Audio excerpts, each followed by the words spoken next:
You probably just checked the time a few minutes ago, not because you have somewhere to be, but because of a restless reflex, a quick glance at the digits to see where you are in the day. But if someone asked you 2 seconds later what the time actually was, you probably have to check again. That's because you weren't looking for a number. You were looking for a landmark. You were checking to see how much of your life has already drifted past while you weren't looking. We live in these strange, hollow gaps. It's that subtle, buzzing anxiety that sits in the back of your throat on a Tuesday afternoon. The feeling that you're meant to be doing something else, somewhere else, but you can't quite name what it is. We spend our days leaning into the future, rushing through the task we're doing so we can finally get to the one we think actually matters. We treat our lives like a rough draft, a series of rehearsals for a real performance that somehow never actually begins. But what if the performance isn't ahead of you? What if the reason you feel so restless isn't because you're running out of time, but because you're waiting for a now that doesn't exist in the way you think it does? Here's where the ground starts to fall away. If you ask a physicist to point to now, they can't find it. In the fundamental laws that govern the cosmos, there is no special moment called the present. To the universe, the past isn't behind you and the future isn't ahead. They are both just coordinates on a 4D map, as permanent and fixed as the floor beneath your feet. The end of your life is just as real and there as the beginning. Yet every ounce of your anxiety, your grief, and your frantic need to be productive is built on the belief that time is a river and you are being swept toward a waterfall. This is the mystery we're stepping into, not to solve it with equations, but to feel our way through the discomfort. We are going to look at the possibility that you aren't actually a passenger inside time. We're going to explore the idea that time only begins to move when you are brave enough to be the one who witnesses it. Think about the very first thing you do when you wake up. Before you've even fully remembered who you are or where you are, your hand is already searching for your phone. You aren't looking for a message or the weather, you're looking for the number. You need to know if you're on time or behind. We begin our conscious existence every single day by measuring our worth against a digital clock. From that first second, the pressure is applied, and the day is framed not as an experience to be had, but as a territory to be managed. We've been taught to treat time like a hostile, finite resource. We talk about saving it, as if we could put it in a vault and spend it later, or wasting it, as if it were a physical substance we've carelessly spilled. We've become obsessed with the hack. We watch videos at double speed to get to the point faster, skipping the pauses where the meaning actually lives. We listen to podcasts while we brush our teeth or fold laundry because we've been told that empty time is a failure of productivity. We are optimizing ourselves into a state of constant exhaustion. But here's the strange paradox. No matter how much time you save, you never actually feel like you have more of it. In fact, the more efficient you become, the more the world seems to accelerate to meet your new pace. If time is money, why does saving it never feel like relief? Why does it only feel like taking out a loan you can never repay? This sense of urgency has become our default identity. We have moved from living in time to being managed by it. We use digital calendars to colonize our own future, claiming space for meetings and tasks months in advance, effectively deciding who we will be and what we will be doing before we've even arrived there. We've turned our lives into a series of checkboxes, a long list of after this, then that. But when you look at the natural world, a forest or a river, you don't see that same frantic vibration. A tree doesn't feel like it's falling behind its peers. The pressure you feel isn't coming from the laws of physics, it's coming from a cultural illusion that says you are a passenger on a conveyor belt moving too fast toward an endpoint. We are so worried about running out of time that we never actually inhabit the time we have. We are always one step ahead of ourselves, leaning into the next moment, checking the notification before it even vibrates, anticipating the next task while we are still in the middle of the current one. We've turned existence into a performance of doing to prove we aren't wasting the space we occupy. But underneath that performance, there is a quiet, steady reality that is completely indifferent to your schedule. You're sitting there watching a video, and the red progress bar stops moving. You see that little circle spinning, the buffering icon. It's a minor irritation, but it reveals something profound about how we view the world. You're waiting for the data to arrive, You're waiting for the now to catch up so the story can continue. We assume the universe works exactly like that there is a thin, glowing line called the present moving across a dark screen, and that once a moment passes that line, it's deleted, and until it reaches that line, it hasn't been written yet. But if you ask science where that line is, it vanishes. Albert Einstein changed everything when he realized that time isn't a universal background beat. There is no master clock at the center of the galaxy ticking away for everyone at the same speed. If you were traveling on a ship at near light speed and I stayed here, our nows wouldn't line up. Events that are happening at the same time for me might be in your past or your future. This isn't just a math trick, it's the physical reality of the world. It means that there is no objective present moment that we all share. This led physicists to a concept that is deeply uncomfortable: the block universe. Imagine the entire history of the cosmos, from the Big Bang to the final whimper of a dying star, as a single, solid block. In this block, every moment is already there: your birth, your first heartbreak, this exact moment you are listening to my voice, and the day you take your final breath. They are all just coordinates in space-time. They don't happen and then disappear, they simply exist. In the eyes of physics, the past isn't a memory and the future isn't a mystery. They are as real and permanent as the ground under your feet. Now, think about the weight of that. If the universe is a static block, then the present isn't special.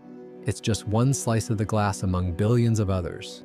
To the universe, now is no more significant than here. Yet for you, now is everything. It's the only place you've ever been. It's the only place where pain hurts or joy glows. This is the great cognitive dissonance of being human. We are biological machines that feel like we are moving through a landscape. But science suggests the landscape is already finished. It's like looking at a reel of film. If you look at the individual frames, nothing is moving. The characters are frozen in their poses. The ending is already printed on the celluloid tucked away in the back of the canister. But when you pull that film through a projector at a certain speed, the illusion of life begins. The movement doesn't belong to the film, it belongs to the light passing through it. Let that settle for a second. We've spent so much energy trying to understand the time, but we've ignored the one thing that actually makes time exist for us. If all moments exist equally, why is this one the only one that feels lit up?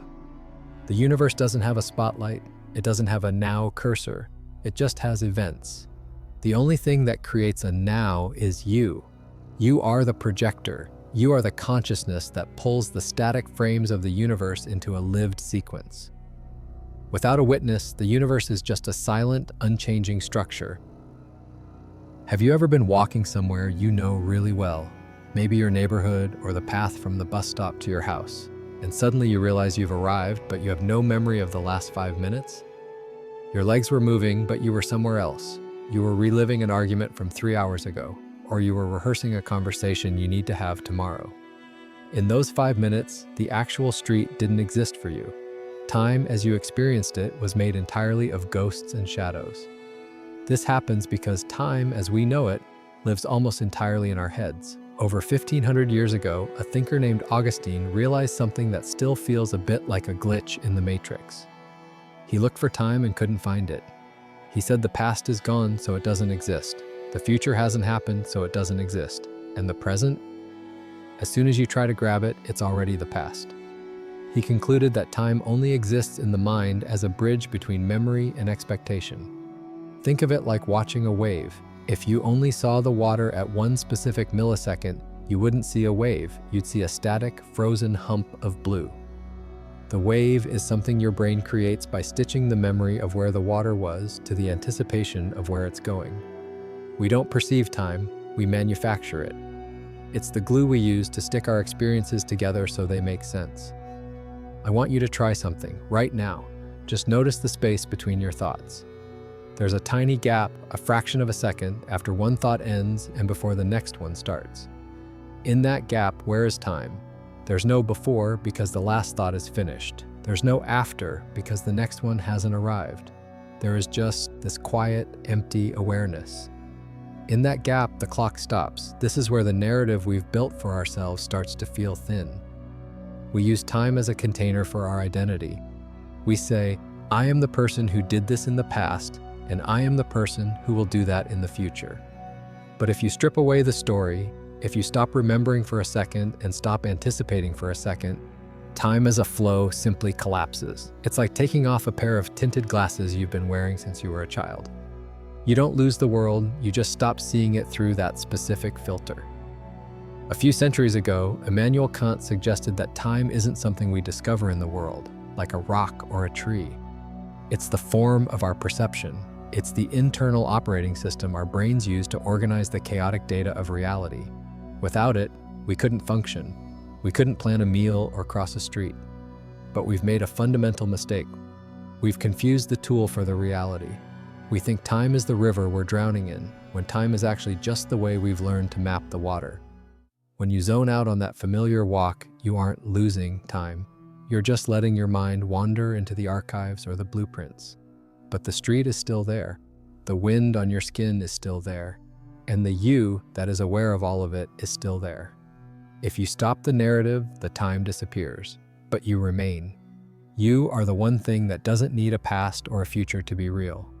You are the still point that the story is rotating around.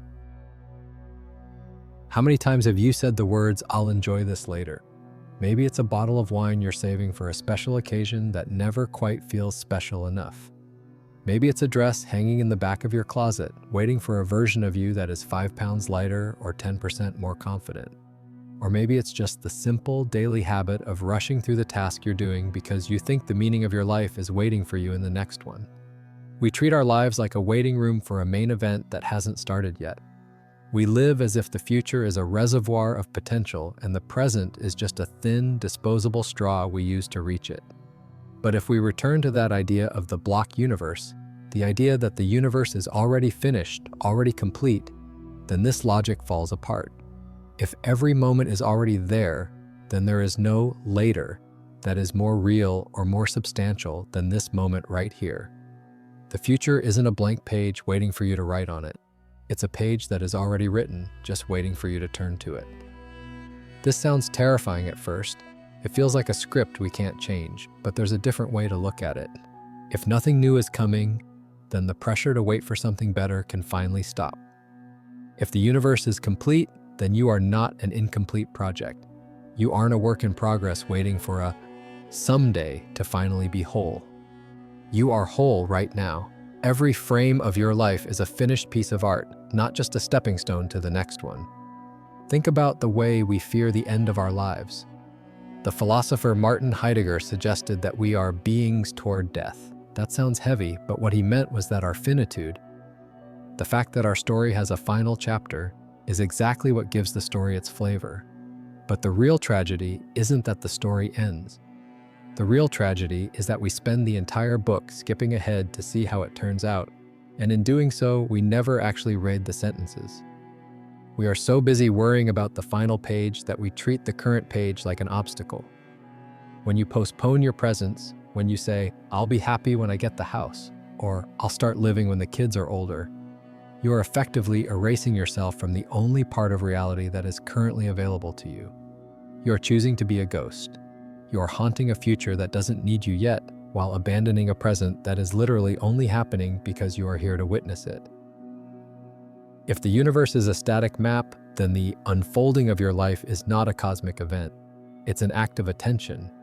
Your awareness is like a hiker's headlamp on a trail in the middle of the night. The trail is already there. The trees, the rocks, the steep drops, they exist whether you see them or not, but they only become real to you when the light of your attention hits them. If you're busy looking at a map of where you're going tomorrow, you're going to trip over the routes that are right in front of you tonight. Postponement is a form of self-erasure because it assumes there is a better version of reality waiting for you somewhere else. But in a complete universe, there is no somewhere else. There is only the coordinate you are currently occupying. If you aren't here for this moment, you aren't here for your life. The special occasion isn't a date on a calendar. It's the fact that your consciousness is currently illuminating a specific slice of existence. If the universe is finished, then the only variable left is whether or not you are going to show up to the viewing. Think about the last time you were completely absorbed in something, not the productive kind of busy, but the kind of deep presence where everything else just fell away. Maybe you were gardening and lost track of the afternoon, or you were in the middle of a conversation that felt so vital the rest of the room blurred out. We call that losing track of time, but that's not really what's happening. You didn't lose time, you just stopped projecting it. You stopped the internal engine of memory and expectation, and for a few minutes you were simply intersecting with the universe exactly where it was. In those moments, the river stops flowing because you've stopped trying to swim against it. You realize, in a very quiet way, that time isn't a medium you are moving through. It's not a container, it's a byproduct. Time is what happens when awareness meets reality. It's the friction between your consciousness and the static block of the cosmos. If you weren't here, the universe would still exist. The stars would still burn, the planets would still rotate, and the coordinates of every event would still be fixed in space-time. But without you, without a witness, nothing would ever arrive. There would be no now. The universe would be like a library full of books that no one ever reads. The stories are all there, the endings are all finished, but there is no one to turn the pages. There is no one to experience the unfolding. This is the shift that changes everything. You are not a passenger trapped on a runaway train called time. You are the light that makes the journey visible. The movement doesn't belong to the world, it belongs to your attention. When you bring your full focus to a single moment, when you stop leaning into the next one, you aren't just being mindful. You are literally bringing time into existence. You are the point where the static becomes lived. This means that time is responsive. It's intimate. It's not something that happens to you, it's something that happens as you. When you are distracted, when you are living in the later or the before, you are effectively thinning out the reality of the present. You are making the now smaller. But when you are present, when you are actually there for the texture of your life, the present expands. It becomes deep, it becomes enough. The universe doesn't have a clock and it doesn't have a schedule, it just has an infinite landscape of potential. And you are the moving now that traverses that landscape. You are the heartbeat of the cosmos. Without your presence, the universe is just a structure. With your presence, it becomes a story. You aren't losing time, you are the very thing that makes time possible. You'll probably check the time again as soon as this is over. The digital clock on your phone hasn't changed, it's still just those same glowing pixels. But perhaps, just for a moment, the number feels less like a command and more like a coordinate. Look at where you are right now, not just the room, but the experience. The weight of your body, the specific temperature of the air, the internal hum of your own thoughts. If the universe is indeed a complete and finished structure, then this slice of reality is a permanent part of the cosmos. It is always now, right here. If this moment were to repeat for all of eternity, would you be present enough to participate in it? Or would you be the ghost who is already skipping ahead to the next page? The clock hasn't changed its pace. The world hasn't slowed down. But you are the only one who can decide if you are a passenger being carried toward an end or the space where the journey is actually happening. Before you go back to the rush, before you check the next notification, stay here for one more breath. Not to achieve anything, just to be the one who witnessed it.